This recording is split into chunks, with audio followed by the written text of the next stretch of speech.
All right. Hey, welcome, Jim. My next guest. It's really good to have you on here, Jim. And as we were talking right before we hit record, we're both Hoosiers. So we got folks from all over the country. I think and we got some folks internationally that dial in. But for those that haven't been to Indiana, it's a wonderful place. And him and I were just connecting.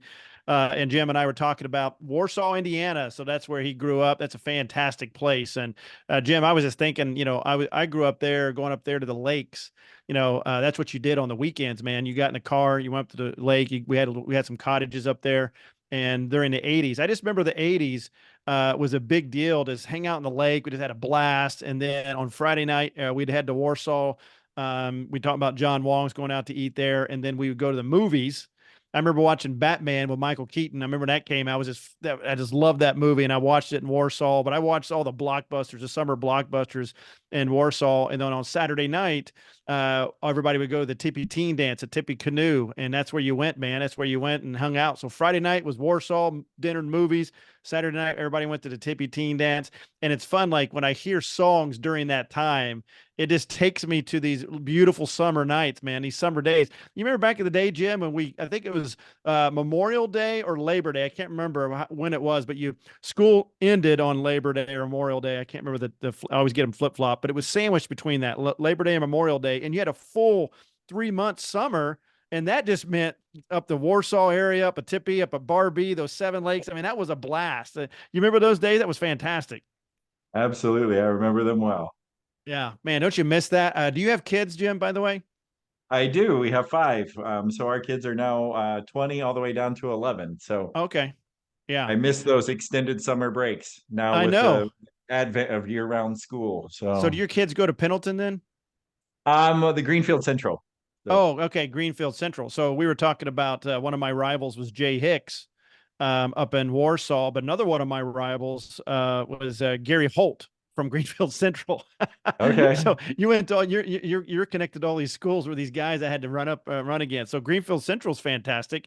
That's a great place. There's a couple good pizza places up there in Greenfield Central, but awesome. It's good to have you on, Jim. So what I want to do is just for the audience, I want to read this problem that you throw out here. By the way, is this your website? Did you develop it based on the story brand concept?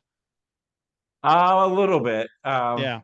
Yeah, I kind of recognize the kind of format here, just following that casually. But anyway, I love this title here on your website. His website, by the way, is conjunctionleadership.com. And here's the question he poses right off the bat. When did you realize the way you're working isn't working for you anymore? Come on now. I think a lot of people are probably thinking about that. So I love this. I love how you set it up. So, Jim, you said after years of hustle and grind, you're on top where you set out to be. Yet, why doesn't it feel like enough? Your effort in and your satisfaction out is skewed, trapped between the image you've built and the raw self you want to be. Inside, there's a fear others can see your inner battles. Thoughts of self doubt and stagnation hinder your ability to see the horizon clearly. What if you stall? Will the team burn out? Will results falter? Welcome to another sleepless night. I think a lot of people listen to that can relate, including yourself, right, Jim? So this is a little bit on your personal story, right? I mean, you kind of hit this situation after years in the business world.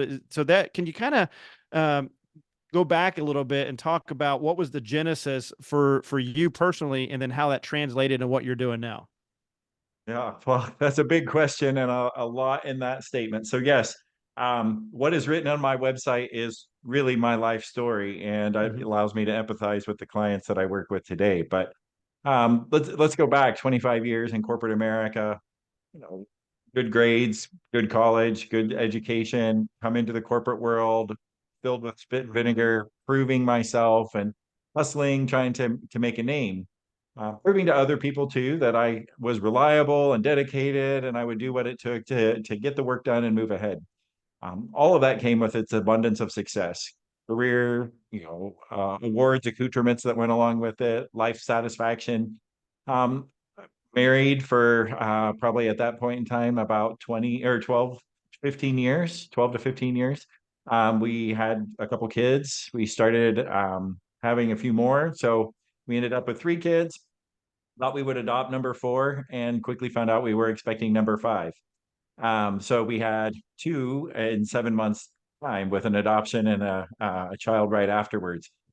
It was probably the moment that things started to spin just a little bit faster than what I could realize, what I could kind of keep up with. At the same point, there were a lot of shoulds going on in my life. A lot of people were telling me what the next step in my career would look like. They were telling me where they thought I should go. They were telling me what they thought I should do. They were telling me all of these things. And on one hand, it felt really good, right? I had the sponsorship and the connection that you desire to have in a world like that. And at the same point, all those shoulds just felt kind of like a heavy burden for me to carry. Because while I was doing all the things that I should, what I wasn't doing was the things that I knew I really wanted to, being home, being with the kids, watching them grow up, helping my wife keep everything in balance.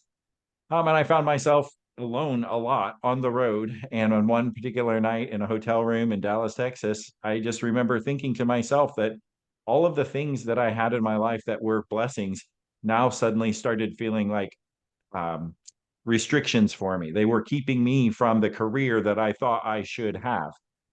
And it was in that particular moment of kind of wrestling and grinding that a whole new pivot started to form in my brain. Like, why am I following a path that other people think I should if it's not really the path that seems authentic to me? I came back from that experience and not a lot of things changed externally, but a lot of things were changing internally with me. And it set off probably a 4 or 5 year period for me to kind of explore what does it look like for me to get closer to who I want to be, not what everybody else thought I should. As we moved through that 5 year experience, I started practicing and learning a few things. I'd always worked in the world of talent management and training and development, and executive development. I started practicing and learning a little bit more about coaching, getting to my certification, practicing with external clients. And pretty soon, a small idea started generating in my head that could be a plan B at some point in time. Well, then when 2020 hit and the world was upside down and a lot of my internal clients were moving external, I just chose to move along with them and get even that much closer to what I knew I was meant to do and one step away from all the things that everybody else thought I should do. So, That's awesome. I love that. So I'm going to go back a little bit. What college did you go to? Purdue. So you Oh, refer yeah. to us as Hoosiers, and I grew up in Indiana, but I prefer to call myself a Boilermaker. So Yeah. Yeah. Well, that's a good school for sure. Okay. So what was your degree in? my degree is actually in animal science, and I have a master's degree in physiology and behavior. Okay. And so I'm assuming that had nothing to do with your corporate job. Actually, it did. So I worked in technical consulting for a little bit to begin with. Most of my customers at the time were asking me questions about employees and not about science. They wanted to know how do they hire and how do they retain and how do they train and all those good things. I started networking with people in the industry and I started bringing in some specialists to help our clients while I was working with the science. And then eventually I moved my career to work in life sciences, so more in the animal health world, but inside of an organization that sold medicines and pharmaceuticals for animals, both companion and farm. What I ended up doing was working in the people aspect of it, the Mm-hmm. organizational structure and dynamics and organizational design, training and development, those kind of functions. I was always able to work with the scientists because I understood what their language and how they thought. I understood what they were working on, but I also just found myself naturally curious about all things people and what and psychology. I guess organizational psychology would be the truest discipline if you put that under it. So. Okay, so you graduated from Warsaw High School, went to Purdue University. You're enjoying the Gene Katie Bob Knight duels, having fun there. I don't remember what the basketball teams were like during your time there. When did was Drew Brees after you? Then I'm assuming he was.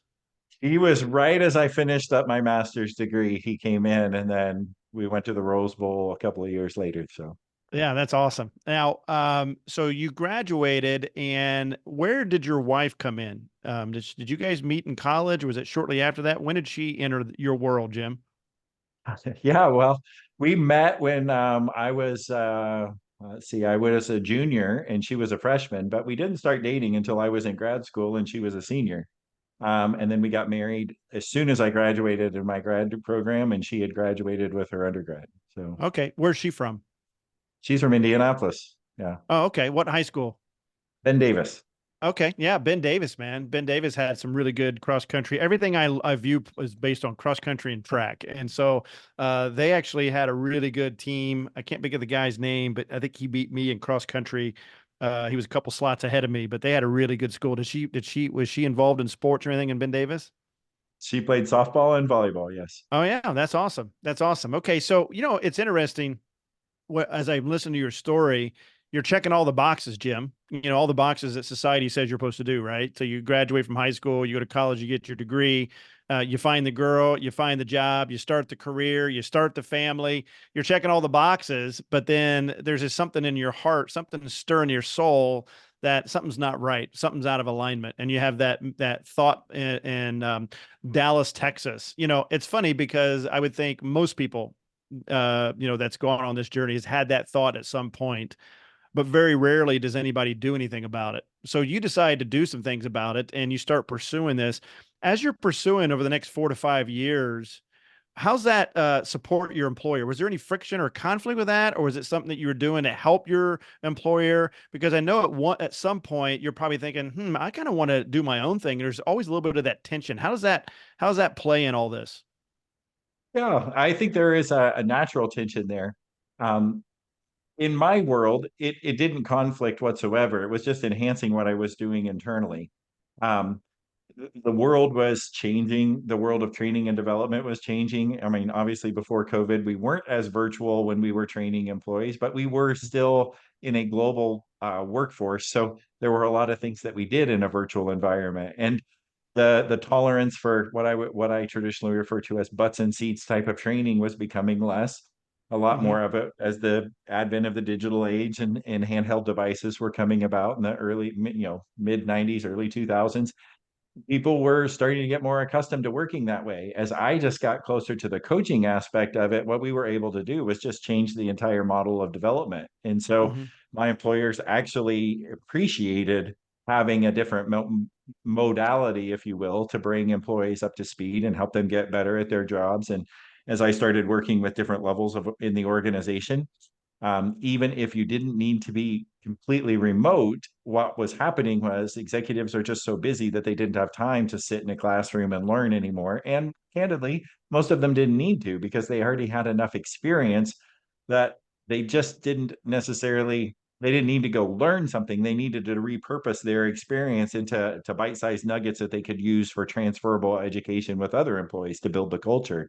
Hmm. So as I got closer to coaching, we just got better at the way that we developed our leaders. So Yeah. But this was a personal transformation that led to this, right? And you started applying this personally. Is that what happened? And then you said, this is working for me. We need to apply this on a broader scale. Is that what happened? a little bit like I had during my searching and my wrestling with what is really going on here, right? I knew it was something that was much deeper than just I'm not in the right role. Hmm. I had tried different roles and I had tried different fits, and those things weren't scratching the itch that was bubbling up, right? So I had fortunately been attending an event. It was one of the vendors that we used for some of the programs. I was sitting at this event, and this individual that was sitting beside me was just striking up conversation, asking me what I did, who I worked with, what I like to do. If I wasn't doing this, what would I be doing? And I just told her that I appreciated learning more and more about coaching, and I always thought that someday after the corporate world was over, I would probably pursue that a little bit deeper and do it wherever I'm at, wherever I live, with different types of people. And she started asking me like, what would be the dream and what would be the aspiration and where would you want to go with it and what would the future look like? And little did I know that she was providing me free coaching the whole dinner that we were sitting there together. And little did I know that she was one of the originators of founding some of the fundamental work that we have done in the coaching profession to give it some accreditation. She had Hmm. written a lot of the standards and she had worked with the ICF. She has several books authored. And so she's a preeminent individual when it comes to the world of coaching. But at that point in my journey, I knew nothing about it. He was there alongside of me during all of this wrestling and kind of helping me figure it out. And as a result of that, I got a new understanding of what coaching really meant. Like in the back of my mind, I had been a sales manager, which I thought was sales coaching, but that's coaching to a standard. That's coaching to the grade card. That's coaching to the perfection level that you know to exist.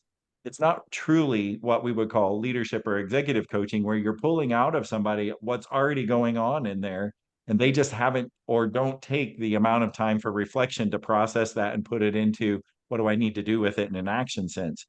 And so by her modeling that for me, I was able to then get a better understanding and a better viewpoint of what that might look like for other people, and start shifting my definition of what do I want the future to look like. And that's really where the idea got born, to say, like, this could be a viable option. Now, admittedly, I didn't have plans to necessarily, or maybe here's the thing, I didn't have courage to actually bring it to the forefront, because the allure of a steady paycheck in corporate America were kind of holding me back. In 2020, there were just so many things shifting that I found myself in this whole kind of re-identification phase of saying, why not? Why not now? Everybody else is shifting. All things are shifting. My clients were moving. They were going external. They were leaving the organization that I had worked with.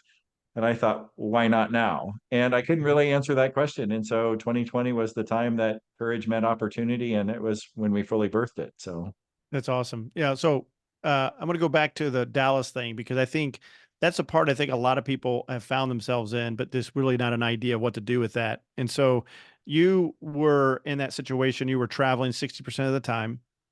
Was your wife working full time at the time as well? no, she was home with the kids most of the Mm, time, raising, and at that point in the journey, we were homeschooling many of them as well. So yeah. she was at home with them, providing the majority of their education and their daily care. Yeah. Yeah. Was that part of the issue too? Let me know if you don't want to talk about it in detail, but is your wife like thinking, man, Jim, you're just gone all the time and everything's on me. Something's got to change. Were there some discussions there too? There were discussions. Now, I have a very gracious wife, and she readily accepted that role, and she accepted my role as a provider. And both of us had kind of those, what I would call a social contract written with one another, that if I went out and made the money, she would stay home, and she would maximize the money, right? And she Mm, would economize the money. And we fulfilled those social contracts very, very well with one another without actually discussing them. But I think now, stepping back, and we have the benefit of 10 years behind us from some of those moments, we look back at it and we're like, we weren't really talking about the truest issues. Like, we both felt something was malaligned, and we both had desired for something better than that, but we were so busy in the moment, mm. so little discretionary time between raising kids and building a career and building a family, that we really didn't take time to think about what could the future look like differently. And candidly, we neither one had enough energy to really put behind it to say, if we did want it to be different, could we actually make it that way? um, Having the kids get a little bit older, and then the frustration still continuing to grow, that balance, or that proportion started to come back, where we had a little bit more discretionary time to be thinking about that. The energy level was also there. The demands of parenting weren't quite as strong, but the fundamental malalignment was still in the equation. And so we could start talking about what did that look like. So Yeah. Yeah. So let me ask you this. It was such a thing that, you had that moment in Dallas where you're like, man, something's got to change, but you just didn't know what it was going to look like. And it kind of just grew over time as you started like pursuing things and thinking about things. It started to open up to you over time and you started having these little aha moments. Or was it something you set down and you mapped out this manifesto of this is what my life needs to look like? I mean, what that journey looked like for you? yeah, and it's just the question you ask is so important, and it's the question that many of my clients will ask as well, where they want the burning bush moment, so to speak, where the audible voice comes out of the heavens and just tells you, here's where you're supposed to go, and this is what it's going to look like, and you open up the playbook and you just start executing it. That was so far from what my journey looked like. There was no audible voice, there was no distinct calling, there was no pursuit of what is right and what is wrong. It was a lot more about trial and experiment and trial and learn, and just a lot of frustration and a lot of deep understanding of what was going on inside of me, and what were those dreams that I once had that I probably shelved on the altar of ambition and the sacrifice of family. And I just started putting them and thinking, well, maybe someday, right? Um, if I tell all of my leaders, and even the people that are interested, one of the best pieces of advice, if I could give every leader a gift, I would give them the gift of reflection. We don't have to be as busy as we think we need to be. And if we take the time to actually pause every now and then and tap into what we're feeling and where do we want to go, that is part of our warning signal. That is part of the experimental phase, right? And for me, that was so true. And I had been kind of socialized and maybe even raised to stuff the emotion, right? To put it down and not let anyone see it because that made you vulnerable. And for me, then what that did was I never learned to feel. And so during those moments of what was going on, I just felt like something wasn't right, but I couldn't name the emotion that I was feeling, whether it was shame or any of the others that might come along with it, shame or guilt or remorse or sadness, or, I might be able to name happiness, but that was about it. What I started doing was just taking much more time to kind of process and reflect and journal and understand, getting more in touch with what was rising up inside of me and talking to other people about stuff. When I did all of that, then it was a lot more like, let's follow this. And so one of the exercises that I have my clients do today is what we call just an energy audit. Like when you do things, and does it bring you energy or does it suck energy away from you, right? And there are times when you can be dead tired and still have a lot of productive energy, right? You're working on something and time just seems to slip away and your body is drained and your mind is drained, but you want to come back to it. That's bringing you energy. It's not the same thing as, do I feel fulfilled? Do I feel like I have uh, unlimited amounts of 5-hour energies poured into my body and I'm go, go, go all the time? That's not it. What we're talking about here is like, is this the calling that I need to be following? Is this bringing my soul the water that it desperately needs? There are other times when you might be doing something and you're very good at it and you know that people like you when you do it, but it doesn't bring you energy and it actually saps it away. And if we follow that energy audit and what is it that waters your soul and what is it that drains your soul, what happens is, a little bit over a little bit, you can just start following that path. You don't necessarily know what's at the end of it. And that is the scariest thing because, as you alluded to, we can follow all the playbook up to a certain point in our life.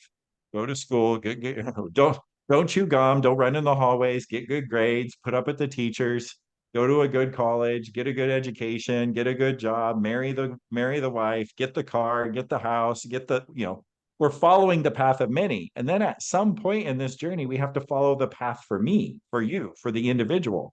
And that's when it gets really scary, is because you don't have someone else out there to follow that says this is how it's going to turn out. And you may not be able to see the end. You may only be able to see the next step. And so I'm a big proponent of just telling people, like, you're not writing the end of the book yet. You're just writing the next chapter, and it's a choose your own adventure as you go. So some chapters have victory, some chapters have heartache, and some chapters are going to get you closer to where you want to be, and they're going to have both of those things. But if you're following that journey that's being revealed to you each step of the way, what's going to happen is you're going to end up exactly where you're supposed to be. And it may not be anywhere that you planned on being. Yeah, I love that. A couple things there. You talked about the chapters. I like that analogy because I think one of the things that I always tell people is that when you're writing your story like that, don't get caught up on comparing your chapter 5 to someone else's chapter 15, right? So you're like, man, that person's way ahead of me. No, they're just on a separate journey, and maybe they're just a couple of chapters ahead of you, and don't get caught up on that. But I like what you said, the gift of reflection. So if you were to hand me this gift at the holidays and I were to unwrap this gift, is when I unwrap it, is it that energy audit? Is that the tangible item that forces the reflection, or is it something else? That might be one of the exercises that lead someone closer to it.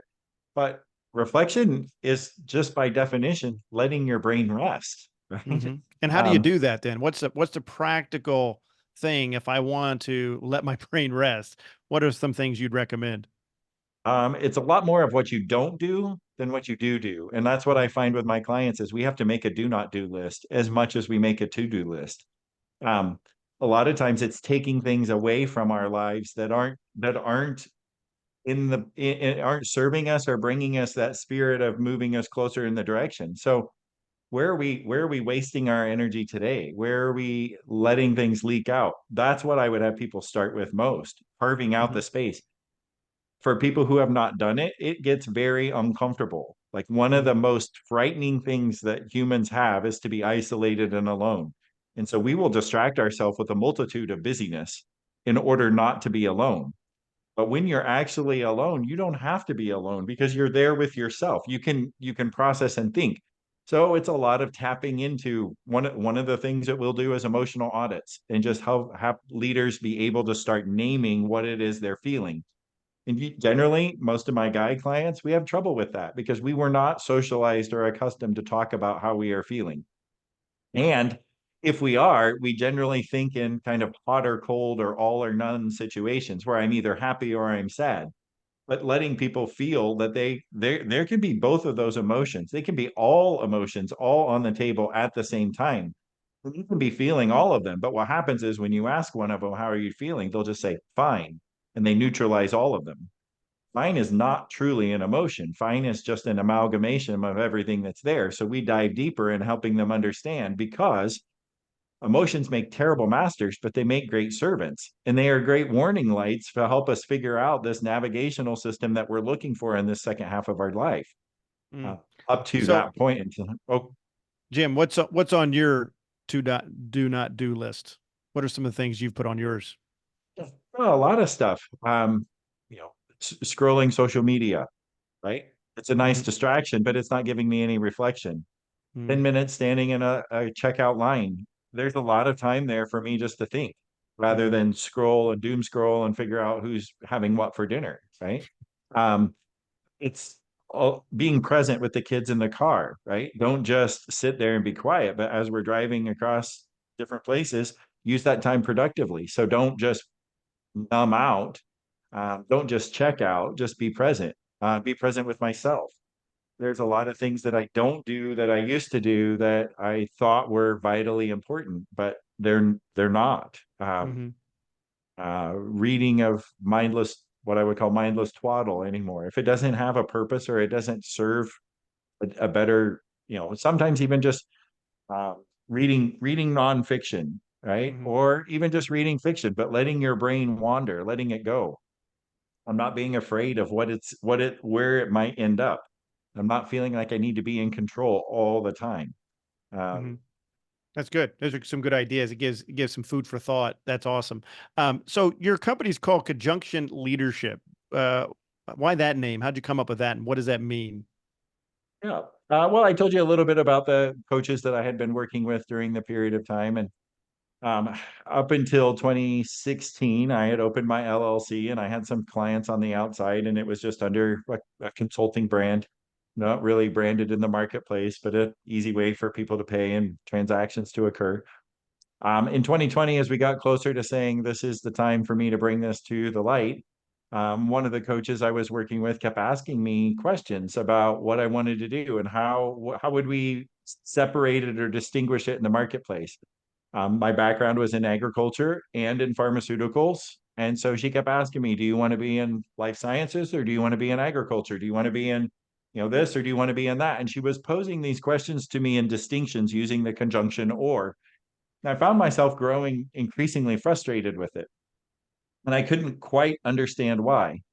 Um, and I tend to be somebody who likes to have it all, but I knew what she was saying was true, that there was some element in there that you could either have very general content and a very specific audience, or you could have very specific content and go to a general audience. But having general and general isn't probably going to work real well to distinguish it, right? So that was her message. And I couldn't answer the questions that she wanted, and it was very frustrating to me. So I went away for about 3 days and took a walk in the woods and went in a cabin all by myself, which is very uncomfortable for me as a natural extrovert. And I just started pounding it out on foot, walking and thinking and using my voice recorder. But that was about all the technology that I had with me at the time. Um, but just put some of my thoughts out there and listen to them back. And what was happening was what I realized was all of my story was about choosing a different conjunction. It was about putting the and rather than the or in between those two distinctions. I mean, I grew up as a middle child. I had an older brother and a younger sister, or an older sister and a younger brother. I didn't like to choose one over the other when we were playing games. I wanted something that was inclusive for us all to be together. I grew up in an agricultural world dedicated to some activities and hobbies of showing livestock. And I also played basketball. And both of the people who were working with me wanted me to choose one or the other and specialize, but I had to find a way to balance and put those both in the same sentence. So I chose the and. Eventually in my career, as we talked about, it was I'm in the people world, but I'm also in life sciences. Do I want to follow the science path or do I want to follow the people path? Well, I found a way to do both, right? And it was about choosing the and. When I was walking out there in the woods, it popped out to me that the reason that I couldn't answer my coach's question was because he was using the wrong conjunction with me. And I was never a person to choose the or, I was always a person to choose the and. When I choose an and, what happens is I have to take competing tensions. And it's easy. Those tensions are what we would call in psychological world splitting because they pull the distinctions apart so polar or opposite that they're easy to see. And our brain does that naturally when we're overwhelmed with information and we do this or this. But what happens is those appear as if they're the only option. And without taking the pregnant pause and the gift of reflection, we're not able to draw them together and find the unique path that's in there for us. We will follow the path of many because those are the most extreme opposites. And what was happening in the moment when I was hoofing it in the woods right then was we were in the midst of 2020, which we're about ready to enter again in 2024. We were in the midst of this election cycle. We were in the midst of the world being polar opposites in terms of how people wanted us to think. And I could see that leaders in the midst of the pandemic, in the midst of the social unrest, in the midst of all of this polarization politically, leaders were not prepared to lead a changing workforce and a changing employee dynamic with all of those things because leaders were succumbing to the fact that they were being bombarded with so much information that the decisions they were making were being polarized and opposites in themselves. And the only way that we were going to have the type of leaders coming out of this that we needed is if we formed leaders who were able to hold the right conjunction in between there and make the and possible, which is a unique and third option that they hadn't thought of before. Mm. And so it just came very obvious to me that the name had to be conjunction because that was the type of leader that we needed to have was Right. In conjunction being and, you're a proponent of and. yes, Yeah, choosing to that's awesome. well, it's to me the way that I word it is your the level of leadership that you will receive and that you will reward yourself with is based on the conjunctions that you choose. If Mm. you choose the or the but, what's going to happen is you're going to choose those options that are most readily available to everyone else. If you choose Mm. the and, what you're going to find is the unique situation in the middle of it that fits you and you only. Yeah. Yeah. It kind of reminds me of what's that type of theater where it's they just make it up as they go. What do they call that? Improv. And that they use the rule of thumb is you can't ever stop the flow. There's always an and after it. So if you and I were on stage and I were to hand you a banana peel and said, "Hey, this banana peel is going to have to get us up to that mountain," whatever, you can't say, "Oh, that can never happen." You got to say, you got to go, "Oh yeah, and I've got this rope that I want to tie to it that's going to help." So you just kind of keep the flow going. So I love that. That's a nice way of looking at it. I'm curious, what was the woods you were in? Was that a state park in Indiana? Yes, it was in southern Indiana down by Paoli. Oh yeah, what park was that? I'm trying to think of that area. Was it a It's a park you state were in? Or? recreation area. Okay. Well, these are important things, Jim. I got to know these things. You played basketball. What position did you play? Forward. Did you ever play in the Wigwam at Anderson? We never did. No. Yeah. What was the biggest gym you played in?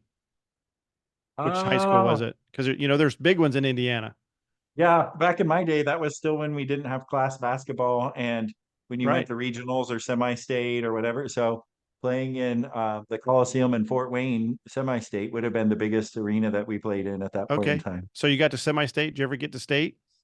The class after me did, but not my class. No. Well, I'm seeing a pattern here, man. It's like everybody comes after you and achieves greatness, right? Drew Brees came after you, and the guys came after you. Come on, Jim. Yeah. That's awesome. Were you part of Future Farmers of America? I never was part of FFA. No. Yeah. I was part of 4-H, but not FFA. Okay. Okay. So, Jim, I'm curious. Who's your avatar? Like, who are the people you're trying to help? If you had to put it in words, make it tangible for the audience, who are the type of people you're working with? Yeah. Most of my clients are CEOs, CFOs, or CXO something, if they work in corporate, or they're founders or presidents or entrepreneurs if they work in small business. They're usually the people that are sitting at the highest level of the pyramid. Hmm. Most of them happen to be between 37 and 55. And they're in that space of realizing the hustle and grind got me here. I'm not going to be able to keep it up. And they're also fearing that if they don't keep it up, they're losing out. Hmm. Um, and so they're kind of caught in this quandary, and most of them feel like they're trapped. Like, I have to do more of what got me here if I want to stay here or go beyond. But I don't know that I can, because at this point in my journey, the amount of joy that I have in my life is as important to me as the amount of income that I have in my bank, Hmm. or the amount of cash that I have in my bank. And they see those as mutually exclusive trade-offs. Hmm. So if I want more cash, if I want to work harder and want to stay where I'm at, then this is the path that I know. But that also means that it's probably going to be a law of diminishing returns when it comes to joy, service, and satisfaction. Hmm. And so, what tends to happen in that midlife journey is someone along the way has gotten a disease, or someone along the way went to a doctor and got a bad diagnosis, or maybe they've even lost a loved one, or people around them are starting to not be as healthy, and they realize that I can't keep doing what I'm doing and getting what I've got if I want to get to somewhere else, but they feel stuck. And then what happens is, when they feel stuck, they feel shame. When they feel shame, they start hiding, and they don't tell that to anyone else. And they feel guilty because around them, everything looks like they have all of what everybody else would want.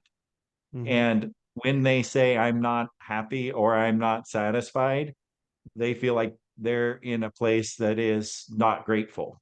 Hmm. And in reality, is that what they're saying is, I know there's still more. I know there has to be more out there. I just don't know how to go get it. And when they're in that spot, then they're the ideal client that comes around knocking and saying, hey, I don't know what's going on. I just want to be unstuck. I want to find my joy again, or my purpose. Or I had a guy just the other day say his mojo, right? Yeah, that's good. What's a And CXO? Did you say CXO? What is that? chief anything officer, Oh, I right? got it. Sometimes they Got have it. chief information officers or chief human resources officer, X just being a holdout for anything that's in the C-suite office. So Okay, so I'm the see anything officer, and I'm in that demographic you just described. Well, what's the process like when working with you? How's that? Can you kind of like outline that for me? What's that look like? you mean, what does a coaching engagement look like? Yeah, yeah. I'm a CFO, and I'm listening to this podcast. I'm like, man, I'm liking a little bit of what I'm hearing. If I were to lean into conjunction leadership, what does that look like? Yeah.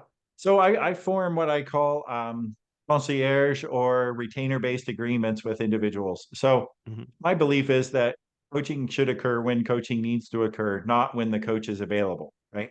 And so I don't work with a million people. I don't book my calendar completely full, for obvious reasons, and also reasons that we've just talked about in terms of my need for reflection and restoration.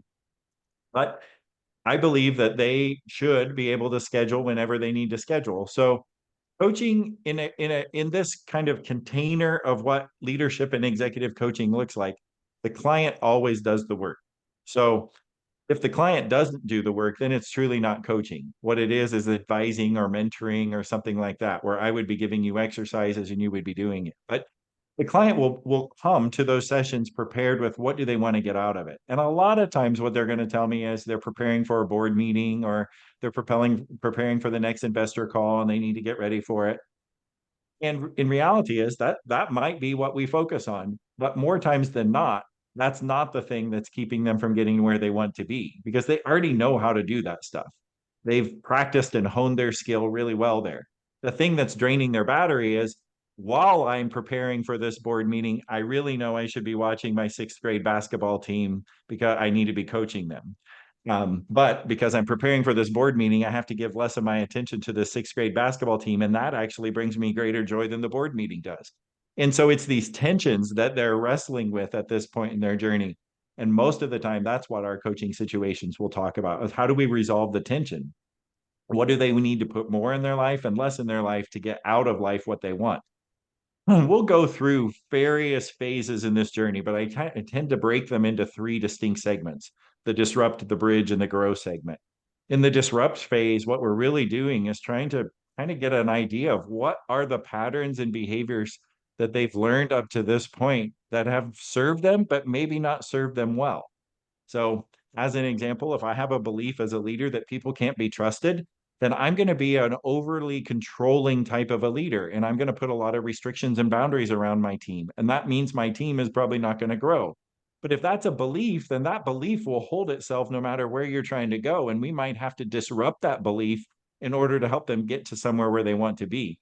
Once we've identified those patterns and those understandings, then we'll move into the next phase of it. And that distinct journey is the bridging phase. So we start ideating and thinking about what does the future need to look like for them? What's optimal? Where do they get their energy? Where do they not? What are they feeling? What do they want to feel? What would the ideal day look like? But what would the ideal life look like? Once we get that picture pretty crystal clear, then what we can do is we just start the growth phase. And that's the third and the most fun phase. That's the one that everyone comes to me for and says, hey, I want to really grow. But you can't grow unless you're willing to disrupt what you've already done and bridge to where you want to be. And in the growth phase, they're coming on point to every session. Here's what I want to get out of it. Here's what our time will look like. By the time we're done, this is the value that I want to receive. And they're in charge of it. My job is to sit there and reflect and hold that dream that they've given me, hold that person that they've created tighter than what they can imagine. When the old self starts creeping back up, I just start noticing the patterns and the behaviors that are creeping back up in their life. And we start helping them just move one step closer every day to that person or that ideal situation. And pretty soon they're out there flying on their own and leading in a completely different way with a lot more satisfaction and a lot more joy. And candidly, a lot more results around them because their team is a lot happier and the business is growing way faster. Yeah, I love that. I like this disruption thing kind of holds true to me right now because I had kind of a aha moment this week as I'm building my own business. So I'm building my own business, Jim, and I'm in a major growth phase, but also in a major transition where my two youngest are going off to college. We're looking to relocate. Just a lot of transition, a lot of things going on, super busy. We're in the process of trying to plan a trip outside the country for the first time for spring break, looking at buying another house. So all this stuff is happening. And one of the things my beliefs was I had to work out in the morning or it didn't happen. But the problem for me is that my greatest energy is between 5 a.m. and noon. And if I don't get my work done between that time, it's tough for me after that. And so this morning I decided to do something different, the disrupt, if you will. I'm like, what if I just did work out this morning and really focused on getting all this content created, all this stuff done, and then just go out this afternoon and work out, just flip it up, switch it up a little bit, and kind of get rid of that belief that I had to work out in the morning. And I got up this morning. I got to be honest. At 5 a.m. I was in the office getting stuff done, and it really energized me. It really got the momentum going. I was getting these wins I needed to get, and going out and working out is going to give me more energy just working out, and flipping that up. So I disrupted that. And I guess going in the idea phase of then how do I manage that on a more consistent basis and manage that in my calendar the way I set things up. I mean, so I'm kind of thinking that process through. Is that kind of what you're talking about? Little things like that? Absolutely. That's not a little thing. I don't want you to minimize what you've just done is because you flipped a belief, Mm, right? And most likely that belief system was formed because of an experience that you had with work in general. That hmm this is when work needs to occur and life needs to occur on the outer boundaries of that work boundary, right? So if I've grown up going to work at 8 o'clock in the morning and leaving the office at 5, then everything that I needed to do for life had to fit between before 8 o'clock or after 5. That belief is ingrained so deeply in people or in you as an example that you may not have even been conscious of how it was driving patterns of behavior until you disrupted it and realized, hey, wait a minute, if I follow the path of energy and I learn about myself, this is when my greatest amount of energy is, and if I feed that, it's going to sustain me to have energy later in the day when I can actually work out and use a different muscle. That mm. feeding yourself in the later part of the day is probably going to even bring you greater energy. And what you're going to find is it's multiplicative. So now you're following the energy. You're not following a pattern of belief that you've had for a very long time that's driven all of your behavior. That is what you've just articulated is not a little thing. It's quite a large thing in context of what do leaders need to do in order to lead much differently, is to step back and say, it's what I'm doing, serving myself the best way I can serve myself, not in a selfish way, but in a way that says I'm putting my own oxygen mask on so that I can go out and help passengers in this turbulent world that we live in, right? That's self-care. What you're doing is being able to do it for yourself so that you can eventually model it for other people and probably scale your business beyond belief. I love that. Thank you for that encouragement, man. That was fantastic. So you're good at what you do, Jim. Um, Somebody's listened to this and they're like, I'd like to reach out to Jim and maybe possibly have a conversation with you. How do they do that? What's the steps? And I know you have some things, some tangible tools that you can give the audience today. So can you walk through the person that would want to chat with you? How do they start that process? Yeah, the best way, I'm most active on LinkedIn. You can follow me there. You can get in contact with me there. There's a button that says call me, schedule time, get on my website, whatever it is. Conjunctionleadership.com. Click on that. There's a way to schedule a link and schedule time as well. I offer complimentary 30-minute introduction sessions. We call them conjunction calls. In that conjunction call, what we're going to do is just ideate about what is happening right now in your life and what do you want it to be different on? What is work is the way you're working not working for you anymore, and how do you want it to be working for you? At least at the end of that 30-minute call, what's going to happen is you're going to have a clearer picture of what tomorrow could look like for you. Most people come out of that 30-minute call and said, I didn't even know what I was holding on to. Right. Mm, And they're ready to release something to get to somewhere where they want to be differently. Maybe a belief about when they need to work out. It may be a pattern that they ingrained in them about their belief about money and the way that it plays a role in their life. Or it may be a dream that they've been shelving because they felt like they were too busy or didn't have time or didn't have money to fulfill it. At the end of that 30-minute call, most people come out of that call and say, I want to be better. I want to grow. And they're willing to go through the disrupt and bridging phase, right? So if the call doesn't fit for you, then at minimum, there's a free guide. And you can download the guide at my website or also on LinkedIn. And that guide is 9 power moves for people to make in this midlife leadership. It's called Mastering Midlife Leadership, 9 power moves for people.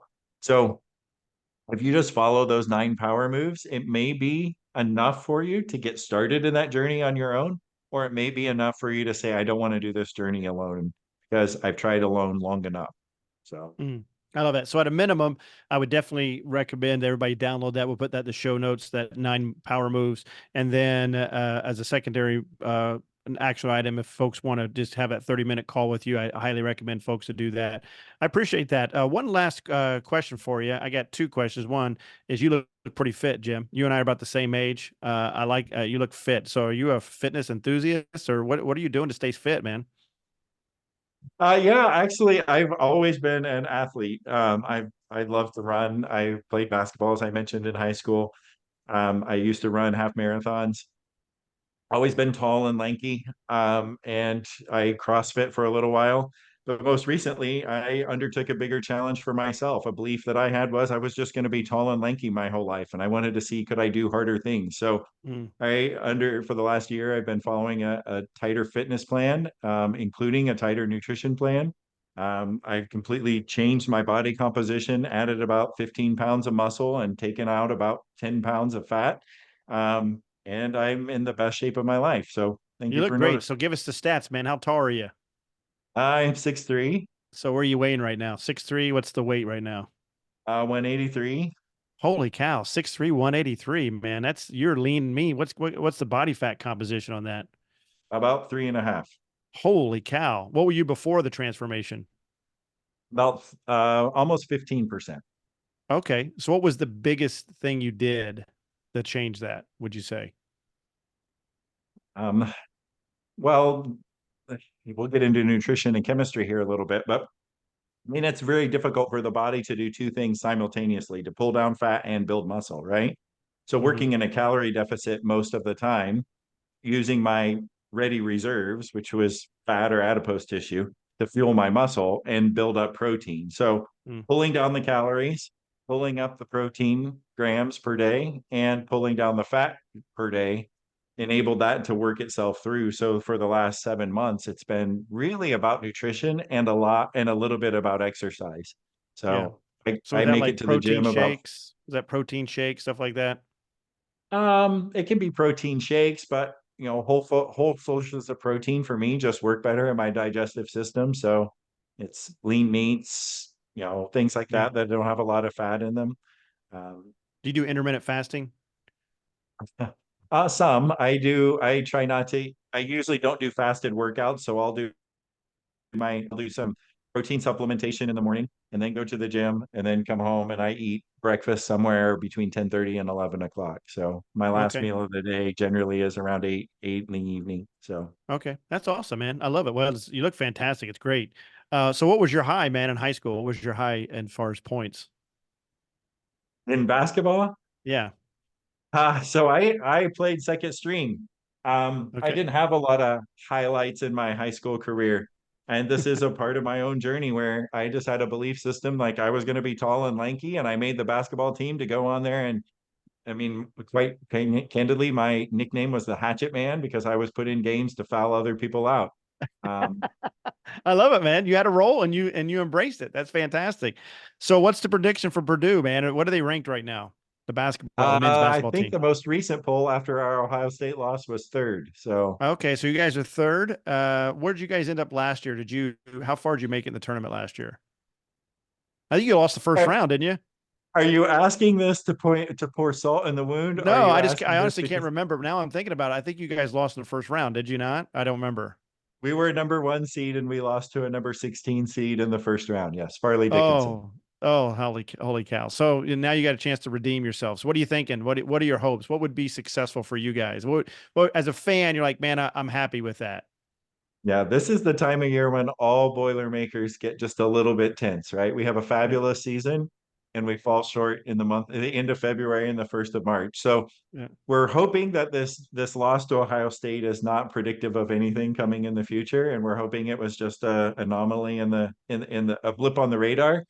But I do think this team plays a lot differently than the teams in the yeah. past. You can see Would the you be happy chemistry in the with an front row. elite eight finish? Would that be make you happy as a fan, or are you like the one that's like championship or bust? Yeah. Well, I would love to hang a banner in Mackey Arena. Yeah, that would be wonderful. But Yeah. Final Four Do you guys definitely have a would be. banner yet? I can't remember. We have many Big Ten banners. We don't have an NCAA tournament champion banner. No. Okay. I think IU's got a few. We can let you borrow one if you want. I think they got six. I can't remember. I'm not even an IU fan, to be honest. I went to United States Military Academy. I'm an Army fan. We just happen to live in Bloomington, but it's fun, man. I appreciate you, Jim. You're awesome. This has been a fantastic conversation. And I'm so glad you decided to come on and you motivated me, man. You inspired me, you encouraged me, and that's awesome. So I appreciate you, Jim. Thanks for being on board with us today. Thanks for having me. Hey, good job, man. Well done. That was fun. Let me Well, that's fun. You like what's the name of the woods where you're walking? I'm like, I honestly, it was